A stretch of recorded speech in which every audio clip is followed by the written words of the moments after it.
If a park ranger ever tells you to leave before dark, you leave. You don't ask questions. You don't laugh it off. You don't say, just one night, because some warnings aren't about rules, they're about survival. We rented the RV on a Thursday. It was one of those older ones, faded stripes, humming engines, smelled faintly like dust and old fabric.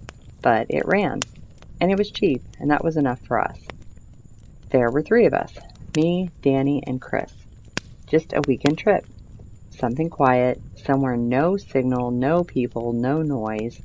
Chris found the spot. State land, he said. Barely monitored, no crowds. That should have been the first red flag. We saw the ranger about an hour before sunset. He was standing at a turnout near the entrance road, like he'd been waiting. Older guy, weather face, eyes that looked too tired for the middle of the day. He held up a hand as we rolled past. Chris slowed down, rolled down the window. "Evenin'," the ranger said. His voice was calm, too calm. "You folks camping out here tonight?"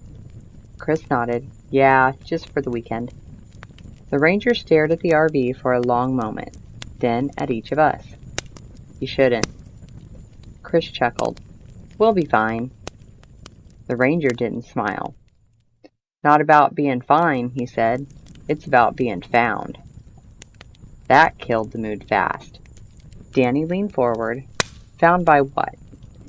The ranger hesitated. Then he was choosing his words carefully. "After dark," he said, "if you hear something outside, don't open the door."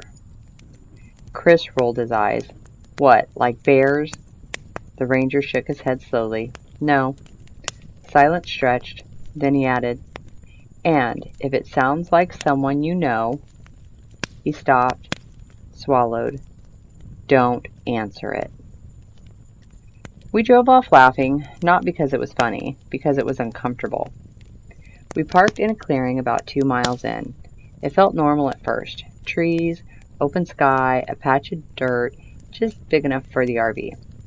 Chris got a fire going, Danny set up chairs, and I wandered a bit, stretching my legs. That's when I saw the marks on the side of the RV. Long scratches, deep, like something had dragged claws along the metal. "Hey," I called. "Was this already here?" Chris walked over. "Huh?" Danny frowned. "That wasn't there when we picked it up." The scratches were fresh. Paint peeled back, metal exposed. We should have left. We didn't. Night came fast, too fast. 1 minute the sky was dim, the next it was black. And the woods went silent. No bugs, no wind, nothing. Even the fire sounded too loud. "Okay," Danny said quietly. "I don't like this." Chris poked the fire. "You're just spooked from the ranger." "Yeah," I said, but I didn't believe it, because I felt it too. That heavy, pressing quiet, like something was listening. The first sound came from behind the RV. A thud. Soft, but heavy. We all froze. Another thud. Closer this time. Chris stood up. "Probably just an animal."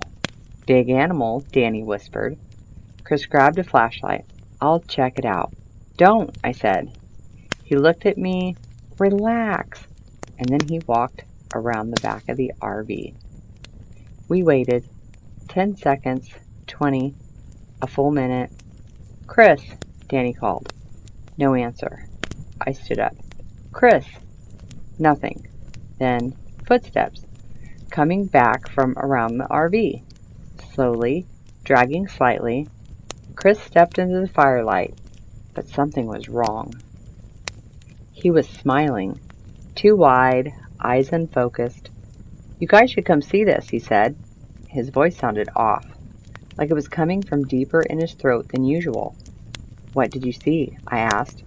"Just come look." He didn't move closer, just stood there waiting.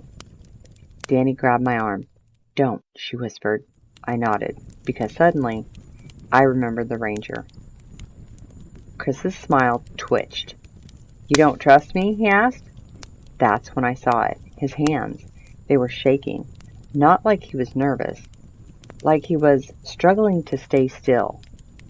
"Chris," I said slowly, "come back to the fire." He tilted his head. "Too far, too unnatural. You should come see." Something cracked, loud, sharp. Chris dropped to one knee, letting out a sound, not a scream, not human. Danny pulled me back. "Get in the RV now." We ran, climbed inside, locked the door. Outside, Chris was still making noise. Bones popping, skin stretching, wet sounds, like something inside him was trying to get out. Danny covered her ears. "Oh God! Oh God!" I stood, frozen by the door, listening. Then it stopped. Silence. A minute passed, then two, then a soft knock on the RV door. "Hey," Chris's voice said. Normal, perfectly normal. "Let me in." Danny shook her head violently. "No, no, no, no, no." "Guys, seriously," Chris said. "Very funny. Let me in." I didn't move, because I remembered the ranger. The handle rattled. "Come on." A pause, then quieter. "Please." Danny started crying. "That's not him." I nodded, because something was wrong, even if the voice was perfect. Then it changed, subtle, but there, too smooth, too practiced. "Danny," it said. Her head snapped up. "It knows my name," she whispered. "Danny, open the door." Her breathing hitched. "No," I said firmly. The thing outside exhaled slowly. Then it laughed, low, deep, not Chris. Something slammed against the side of the RV, hard. The whole thing shook. Claws scraped across the metal. Same marks as before. It circled us. Heavy footsteps, not human anymore. We didn't sleep. We didn't speak. We just waited for morning. But morning didn't come. At some point, I must have passed out, because I woke up to sunlight. Silence. The door was still closed. The forest, normal again. Birds chirping, wind moving. Chris was gone. No blood, no body, just tracks. Human footprints that slowly changed into something else. We drove out without saying a word. The ranger was waiting. Same spot, same expression. He looked at us, counted, frowned. "Where's the third?" he asked. Danny broke down. I couldn't speak. The ranger sighed, like he already knew. "Did you open the door?" he asked. I shook my head no. He studied me, then nodded slowly. "Good." That's when I felt it. A sharp pain in my arm. I looked down. There it was, a bite, deep, half healed. My stomach dropped.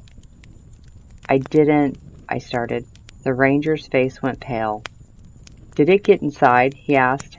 "No." "Did you go outside?" I hesitated, because I didn't remember. That was enough. The ranger stepped back slowly, like I was something dangerous. "Listen carefully," he said. His voice was shaking now. "If you hear your friends' voices tonight," he swallowed, "don't answer them." Danny looked at me, terrified. "Why?" she asked. The ranger didn't take his eyes off me. "Because it won't be them," he said. That was 3 nights ago. I haven't slept since, because every night, around the same time, I hear Chris outside my window. And last night, for the first time, I heard my own voice answer back. Thank you for listening. I hope you enjoyed tonight's story. Subscribe and turn on notifications so you don't miss out on the next scary story. And remember, it's just a story.